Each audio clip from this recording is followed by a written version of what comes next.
Bonsoir à toutes et à tous et bienvenue sur Canal Malak dans cette nouvelle vidéo dans laquelle on va voir comment activer l'OEM ou l'OEM Look ou tout simplement le bootloader de votre téléphone ou tablette Android pour les marques Samsung, LG, Google Nexus, etc. Alors si vous êtes intéressé, les détails c'est après la pause.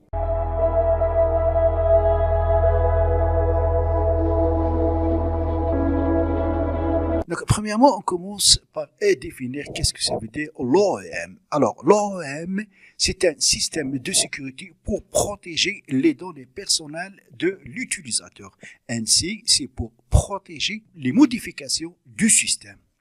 Donc, si vous n'avez pas activé l'option OEM, vous ne pouvez ni router, ni installer une recovery personnalisée sur votre appareil.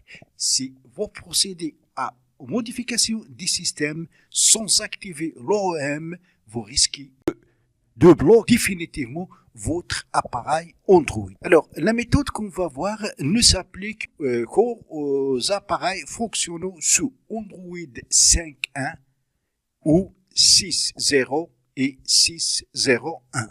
Pour quelques téléphones, le fait d'activer le mode OEM peut supprimer les données personnelles. Alors, avant de passer aux étapes suivantes, pensez à sauvegarder vos contacts SMS photos. Alors, maintenant, vous avez bien compris que pour procéder aux routes ou à l'installation d'une recovery personnalisée, il faut premièrement et avant tout activer l'option OEM ou le bootloader de votre appareil Android. Alors pour cela, premièrement, il faut activer les options de développement ou options pour développeurs.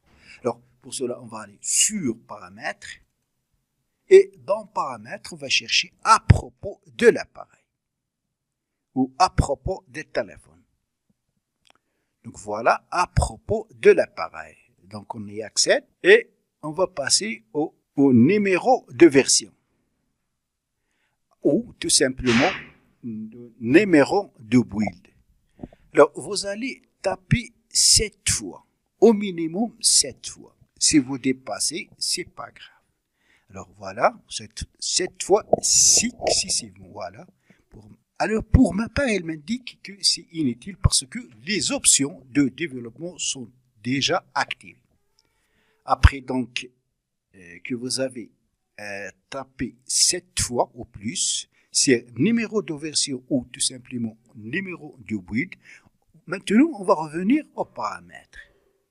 Et dans paramètres, on va trouver le nouveau onglet options de développement. Alors, on accède au développement et la première des choses, il faut mettre en on les options de développement. Ça veut dire qu'il faut activer les options de développement. Après, donc par défaut, le déverrouillage OEM n'est pas activé. Pour nous, donc on va activer ici, puis on va confirmer par turn on. Alors ainsi, donc, le bootloader de votre appareil Android est activé. Maintenant, vous pouvez router ou installer une recovery personnalisée sur votre appareil Android quand elle dispose de cette option bootloader. Parce que c'est pas toutes les marques Samsung, LG ou Google Nexus disposent de cette option. Donc ainsi, cette vidéo touchera à sa fin. J'espère qu'il vous sera très utile. Donc si c'est le cas, cliquez sur j'aime et n'oubliez pas de vous abonner à ma chaîne. À la prochaine fois.